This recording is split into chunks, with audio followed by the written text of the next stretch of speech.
Hello student, exam पास app में आपका स्वागत है। तो आइए आज बात करते हैं एचसीएफ एंड एलसीएम के। हम उसके बारे में आपको कॉन्सेप्ट बताएंगे, टिप्स एंड ट्रिक बताएंगे और एग्जाम्पल के साथ समझाएंगे। हमारा एचसीएफ को कहते हैं महत्तम समापवर्त, एलसीएम को कहते हैं लघुत्तम समापवर्त। तो हम आते हैं एलसीएम के बारे में। एलसीएम के बारे में हम आपको चार पार्ट में डिवाइड कर रहे हैं, जैसे कि व्हेन रिमाइंडर इज जीरो, जब शेषफल शून्य हो। एक केस ये हो गया। दूसरा केस है जब समान शेषफल हो। तीसरा केस है हमारा जब अलग अलग शेषफल आता हो। और चौथा केस है फ्रैक्शन का। तो हम इसको अलग अलग देखते हैं। चार केस बनाए हैं हम। इस चार केस में हम आपको एक एग्जांपल और लेते हैं। यहाँ पे देखिए, find the list common multiple of 124, 62 and 14 and 21, यानी कि इतने का लघुत्तम समापवर्त ज्ञात करना है। तो सबसे पहले बेसिक है, इसलिए हम भाग बीच से लगाते हैं। आपको ये देखिए क्या है, 124, 62, 14 और 21 सबसे छोटे से डिवाइड करना शुरू करते हैं। तो यहाँ करेंगे तो 2 छके 12, 2 दूना 4, 62 हो गया। यहाँ 31 हो गया, यहाँ 7 हो गया, यहाँ 21 हो गया। यहाँ देखिए 2 से फिर करेंगे 31, 31, 7, 21। फिर 3 से करेंगे तो ये हमारा 31, 31 रहेगा, 7 रहेगा, ये 7, 7 हो जाएगा। फिर उसके बाद जो है कि यहाँ 31 से करेंगे तो एक 7 से करेंगे तो 31, 31 और एक और एक रहेगा। यहाँ 31 से करेंगे तो एक एक हो जाएगा, बाकी सब ये भी एक एक रहेगा। ठीक है। तो यहाँ एलसीएम कितना हो जाएगा, 2 गुणा 3 गुणा 7 गुणा 31, जो कि हमारा गुणा करने पे कितना आ जाएगा, 2604। इसी को दूसरी विधि से देखें तो इसको हम फैक्टर विधि कहते हैं। यानी कि 124 को अगर 2 का करें तो 2 दूना 4 गुणा 31, यानी 4 कम से चाहते हैं हमारे। देखिए यहाँ 62 को 2 into 31 लिख सकते हैं, 14 को कितना 2 into 7 लिख सकते हैं, 21 को 3 into 7 लिख सकते हैं। तो इसमें एलसीएम लेने के लिए क्या करते हैं, दो मैक्सिमम किसी भी एक में कितनी बार आया है उसको लिखते हैं। कि यहाँ 2 बार आया है मैक्सिमम, तो 2 का स्क्वायर हो गया। 3 किसी में कितनी बार आया है, एक ही बार आया है, 3 आ गया। और इसके बाद जो है कि 7 कितनी बार आया है, एक बार। 31 है, एक बार। तो यानी कि यहाँ वही आ गया दो। यहाँ 2 दूना 4, यानी कि 2 गुणा 2 गुणा 3 गुणा 7 गुणा 31 का जो गुणा करेंगे तो कितना हो जाएगा, 2604। एलसीएम कितना हो जाएगा, 2604। तो ये एलसीएम बहुत ही मुख्य पार्ट है। हालांकि आपको हर जगह इसका यूज होगा, इसलिए एलसीएम को बहुत अच्छे ढंग से निकालना तरीका समझ लीजिए। तो आइए देखते हैं अगला क्वेश्चन। अगला क्वेश्चन हमारा है, 5 अंकों की वह बड़ी संख्या क्या है जब उसे 5, 12, 18, 25 से भाग देने पर 2 शेषफल देता है, यानी कि समान शेषफल है। 5 अंक का ले लीजिए, इसका 5, 12, 18 और 25 का एलसीएम देखिए कितना आ जाएगा। पहले देखा है हम, तो ये देखिए 5 तो इस 25 में है, और इसका जो है कि इसमें से 9 लिखना है, 9 गुणा 25। अभी यहाँ बचता है 4। ठीक है, क्योंकि ये 3 इसमें आ जाएगा, इसका 9 इसमें आ जाएगा, 2 आया जो इस 4 में आ जाएगा। यानी कि 4 गुणा 9 गुणा 25 से कितना हो जाएगा, 25 को 100, 9, 900। ठीक है। इसे 5 अंकों की बड़ी संख्या क्या हो जाएगी हमारा, 5 बार 9। ठीक है। तो 5 बार 9 में अगर हम 900 एलसीएम से डिवाइड करें, यानी कि अगर यह उसके एलसीएम से डिवाइड हो जाएगी तो ये छोटे जो उनके पार्ट है संख्या, उनसे भी डिवाइड हो जाएगी। तो शेषफल की बात अभी बाद में करते हैं। तो यानी कि यहाँ पे देखें 999, यहाँ 59 में जो है 9 से डिवाइड करें तो एक इतना आएगा एक टाइम में, फिर 1 से करेंगे इतना आएगा, फिर एक टाइम में जाएगा इतना। तो यानी कि 99 हमारा शेषफल रहा। तो यानी कि इतने में से हमारा 9999 में से 99 घटा दें तो ये 9990 जो होगा ये 900 से डिविजिबल हो जाएगा। ये 9 से डिविजिबल होगा तो ये 5, 5, 12, 18 और 25 से भी डिविजिबल हो जाएगा। ठीक है। तो लेकिन शेषफल 2 चाहिए तो इसमें +2 कर देंगे, जो कि हमने किया यहाँ पे 99 घटाने में +2 कर दिया, 99902 हो जाएगा। अगर हम कहें 5 अंकों की बात ना करता हो, सीधे पूछता वह संख्या बताइए जब उसे 5, 12, 18, 25 से भाग देने पर शेषफल 2 आता है, तब क्या करते हैं, एलसीएम ऑफ इसका हो जाता है, एलसीएम +2 हो जाता है। यानी कि ये हो जाता है हमारा आपका 900 +2 कितना हो जाता है, 902। ठीक है, कितना 902 हो जाता है। ठीक, आगे आइए देखते हैं। अगला एग्जाम्पल हम है, वह छोटी संख्या ज्ञात कीजिए जिसको 21, 35, 42 और 30 से भाग देने पर कम से कम 5, 19, 26 और 14 शेषफल देता है। ऐसे केस में क्या करते हैं, इनका सबसे पहले तो 21, 35, 42 और 30 का एलसीएम निकालेंगे। तो 21, 35, 42 और 30 का एलसीएम निकालेंगे। ये देखिए 21 दूना 42, ये 42 में ही आ गया।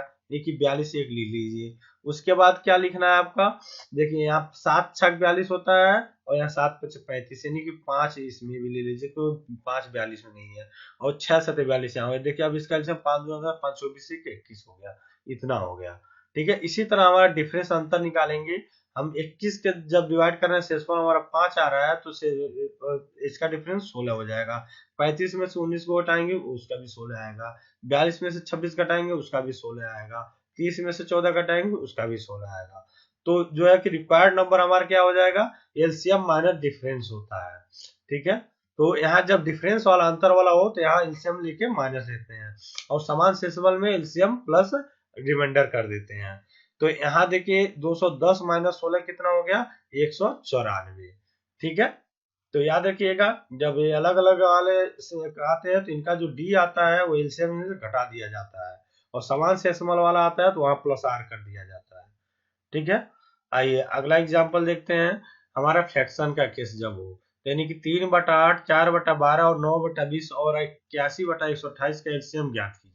यानी कि एलसीएम आप जब निकालेंगे फ्रैक्शन का, एलसीएम और न्यूमरेटर यानी अंश का, इसका अंश का एलसीएम निकालने के बाद जो है कि डिवाइड करेंगे किससे, हर के एचसीएफ से, डिनोमिनेटर से।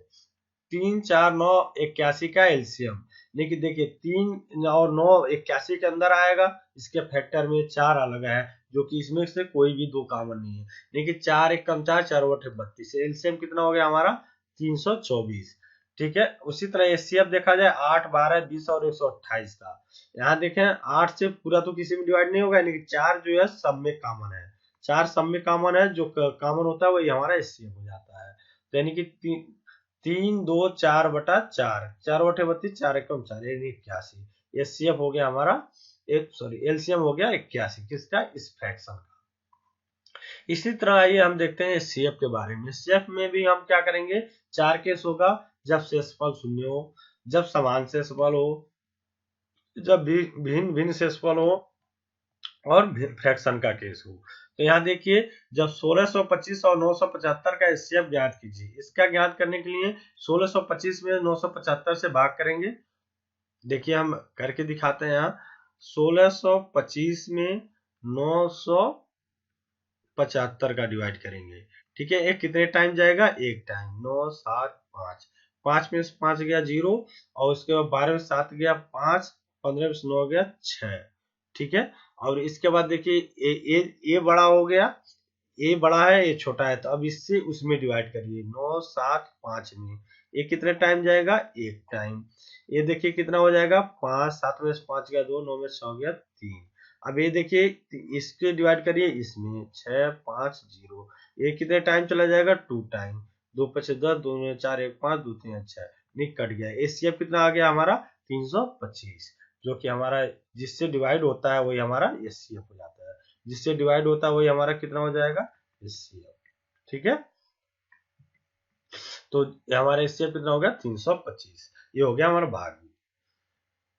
आइए अगला क्वेश्चन देखते हैं। वह बड़ी संख्या ज्ञात कीजिए जिससे 890 12 से 91 भाग दिया जाए तो क्रमशः 5 और 6 शेषफल 5 और 6 आता है।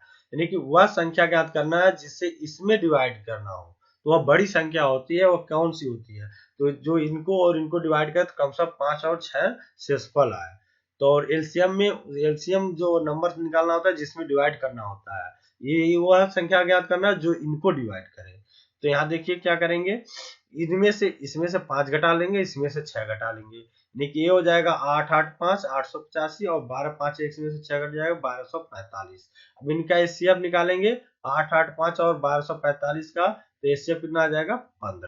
तो यहाँ पे हम डिवाइड करेंगे 12 4 5 में 8 8 5 को। देखिए कितने टाइम चला जाएगा, एक टाइम के ले लें तो ए 8 8 5 हो गया, 5 में से 5 गया 0 और 14 में से 8 गया 6। ठीक है, 14 में से 8 गया 6, 11 में से 8 गया 3, 360। अब 360 से डिवाइड करेंगे 8 8 5 में। ये कितने टाइम जाएगा, 2 टाइम, 2 शून्य 2 छके 12 को 2 2 3 6 1 7, यहाँ आ गया कितना 5, 8 में 2 गया 6, 8 में 7 गया 1, 165। अब यहाँ 360 में डिवाइड करिए, कितने टाइम जाएगा, 3 5 15, 3 6 18, 1 19, 3 3 1 2 टाइम ही जाएगा, 2 5 10, 2 6 12, 1 13, 2 1 2 1 3। तो ये कितना हो जाएगा, 0 6 में से 3 गया 3 30। अब 30 से 165 में करेंगे तो कितना टाइम चला जाएगा, देखिए 30 से करना है कितने में, 165 में, तो ये हमारा हो जाएगा 5 से 5 या 15, 150 5 15, यानी कि 30 से डिवाइड किया, 30 में किया, 15 दूना 30, यानी कि डिवाइड किससे हुआ, 15 से। तो एचसीएफ कितना हो जाएगा हमारा, 15, कितना हो जाएगा 15। ठीक है, तो आइए देखते हैं अगला एग्जांपल। अगला एग्जांपल है, वह बड़ी संख्या ज्ञात कीजिए जो 112, 160 और 240 को विभाजित करें तो प्रत्येक स्थिति में समान शेषफल देता हो। ऐसे केस में क्या करते हैं, बड़ी वाली संख्या से छोटी वाली संख्या को माइनस करने के बाद जो आता है उसका एचसीएफ निकालते हैं। तो वह बड़ी संख्या ज्ञात करना है तो यानी कि एचसीएफ निकालना है। 214 में से 112 घटाए कितना होगा, 102। 214 में से फिर 160 घटाएंगे तो कितना आ जाएगा, 54। ठीक है, अब उसके बाद हमारा हो गया 160 से जो छोटा 112 इसको भी घटाएंगे कितना हो जाएगा, 48। 10 में से 2 गया 8, यहाँ 5 में से गया 4, 48। नहीं, अब 102 और 54 और 48 का एचसीएफ कितना हो जाएगा, 6। देखिए 6 और 48, 6 9 54, 6 कम 6 और 4 2 6 7 42, यानी कि अब इसके बाद कोई काम नहीं आता, यानी कि एचसीएफ कितना हो गया हमारा, 6 आ जाएगा। ठीक है, आइए अगला देखते हैं। इस तरह जब का है तो समान शेषफल को तो उनको माइनस करने के बाद एचसीएफ निकालेंगे, बिल्कुल ध्यान रखिएगा। यहाँ देखिए आगे आता है हमारा 5/8 और 6/12 और 9/24 और 35 और 128 का एचसीएफ फ्रैक्शन का। तो HCF of numerator upon LCM of denominator. तो 5 9 और 35 का एचसीएफ, इसमें कॉमन क्या होगा, 5 9 35 में से सिर्फ कॉमन 1 आएगा, और 8 12 24 और 28 का एलसीएम कितना हो जाएगा, यहाँ देखिए यहाँ जो है आपका 1 3 बच रहा है, और इसमें बाकी से 8 से ये भी डिवाइड हो जाएगा, और 12 से भी 12 से नहीं डिवाइड होगा, बाकी जो 4 बचा उससे डिवाइड हो जाएगा 3 गुणा 4 करने पे, और ये 24 से जो है आपका यहाँ भी 8 से डिवाइड हो जाएगा, यहाँ 3 बचेगा, यानी कि 3 का मल्टीप्लाई करते हैं 128 में, एलसीएम हो जाएगा 3 8 24, 3 गुना 6 2 8 3 कम 3, यानी कि एचसीएफ बराबर हो गया 1/384। ठीक है, आइए अगला एग्जांपल देखते हैं। तीन संख्याओं का अनुपात 3:4:6 है और उनका एचसीएफ 7 है। संख्याएं और एलसीएम ज्ञात कीजिए। तो संख्याएं ज्ञात, ऐसे में क्या करते हैं, संख्याएं ज्ञात करने के लिए डायरेक्ट मल्टीप्लाई कर दीजिए एचसीएफ का, तीनों में के अनुपात में अलग अलग वो आ जाएगा हमारा 7 त्रिका 21 और 7 चौको 28 और 7 छक्का 42, यानी कि हमारा हो गया वो 21 28 और 42 संख्या हो गया। ठीक है, एलसीएम ज्ञात करने के लिए क्या करेंगे, डायरेक्ट करिए, 3 गुणा 4 गुणा 6 गुणा 7 कर दीजिए, 3 गुणा 4 गुणा 6 गुणा 7, जो कि हमारा होगा 3 चौको 12 छक 72, 7 गुना 14, 7 7 49 49 1 50, यानी 504 एलसीएम हो गया। ठीक है, अगला देखिए हमारा क्वेश्चन, तीन अलग अलग बर्तन में 414 लीटर 144 लीटर और 438 लीटर दूध है। कौन सी बड़ा से बड़ा माप भी सभी भिन्न मात्रा को पूर्ण रूप से माप सकता है, यानी कि कौन सा ऐसा माप लिया जाए जो कि पूर्ण रूप से 414 लीटर 144 लीटर और 438 लीटर को माप सके। ऐसा कौन सा गैलन बनाया जाए, मतलब कि बड़ा से बड़ा मापक बनाया जाए। तो ऐसे केस में हम क्या करते हैं, उनका एचसीएफ निकालते हैं। 414 का और 144 का और 438 का एचसीएफ निकालेंगे। आइए देखते हैं अगला एग्जांपल। दो संख्याओं का एचसीएफ और एलसीएम क्रमशः 12 और 504 है। यदि एक संख्या 24 है तो दूसरी संख्या ज्ञात कीजिए। यानी कि दो संख्याओं का गुणनफल बराबर होता है एचसीएफ इंटू एलसीएम। इसको याद रखिएगा, बहुत इंपॉर्टेंट होता है, डायरेक्ट फार्मूला बेस्ड आ जाता है क्वेश्चन। यहाँ देखिए क्या हो जाएगा, 24 गुणा बी दूसरी संख्या एचसीएफ इंटू एलसीएम 12 गुणा 504, 12 गुना 24, बी बराबर 2 दूना 4 और 2 5 10, और उसके बाद जो है 2 दूना 4 यानी कि 252 हो जाएगा। अगला देखिए, ये अगर दो संख्याओं का एचसीएफ एलसीएम 12 इतना है, इनकी युग्मों की संख्या ज्ञात कीजिए। तो युग्मों की संख्या जब कहेगा तो एचसीएफ और एलसीएम पता है, इसमें दूसरी संख्या नहीं पता। यहाँ दूसरी था, पहली निकल गई, ठीक है, पहला था दूसरी निकल गई थी। यहाँ पे देखिए क्या हो जाएगा, मान लिया वे संख्या है 12A और 12B है, एचसीएफ के अनुसार ही 12A और 12B मान लेते हैं, तो इनकी इसमें से कॉमन फैक्टर जो है वो 12 होगा। यहाँ पे देखिए 12 गुणा ए गुणा बी बराबर 504 हो जाएगा। एलसीएम एलसीएम क्या होता है 12 और जो एचसीएफ हुआ, अब बाकी दो संख्याओं का जो है रेशियो है, यानी कि ए और बी जो होगा, ठीक है। तो यानी कि 12A और 12B का एलसीएम क्या होगा, 12 गुणा ए गुणा बी, ये बराबर 504, यानी कि ए बी बराबर हो गया आपका 12 चौको 48, 2 4 12 गुणा 24 42, यानी कि 42 का अगर हम फैक्टर करें तो ये सह अविभाज्य गुणनखंड युग्म करते हैं, इसका फैक्टर ऐसा करते हैं। सह अविभाज्य गुणनखंड क्या होता है, जिसमें कॉमन फैक्टर सिर्फ एक निकले, ऐसा दो युग्म जिनका जो उनका गुणनफल जो है कि वो असंख्या है, और उनका उनमें से कॉमन एचसीएफ जो है, एचसीएफ जो हमारा है वो एक है। इस तरह का देखा तो हमारा 6 और 7 हो गया, 6 से तो 42 में कॉमन सिर्फ एक है, 2 21 42 हो गया, 1 और 42 ये हो गया, यानी कि ऐसे युग्म कितने हो सकते हैं, 3 होंगे, ठीक है। तो ऐसे युग्म 3 हो जाएंगे जो इनके जिनके जो है कि फैक्टर 42 हो। तो यानी कि दो संख्याएं जो है वह संख्याएं कितनी हो सकती हैं, तीन तरह की हो सकती हैं, यानी कि वह संख्या अगर देखा जाए 6 7 अगर होती तो 12 छक 72 और 12 सत्ते 84 हो सकती थी, दो एक पेयर ए हो सकता था, एक आपका 12 दूना 24 और एक 12 कम 12 12 दूना 24 ए 25 यह हो सकता था, और एक आपका खुद ही हो जाएगा 12 और 12 गुणा 42 हो जाएगा, 12 गुणा 42 आपका कितना हो जाएगा, 12 गुना 24 और एक 504, यानी कि 3 पेयर ये संख्याएं हो सकती थी। तो जो कि हमें युग्म में पूछा है तो युग्मों की संख्या 3 हो जाएगी, ठीक है। तो ये को प्राइम फैक्टर निकालने के लिए देख लीजिएगा, इस तरह से निकालते हैं, अब बहुत याद रखिएगा, आता है क्वेश्चन इस तरह का। आइए देख, इसी के साथ हमारे साथ जुड़े रहिए, सफलता जरूर मिलेगी। Good luck.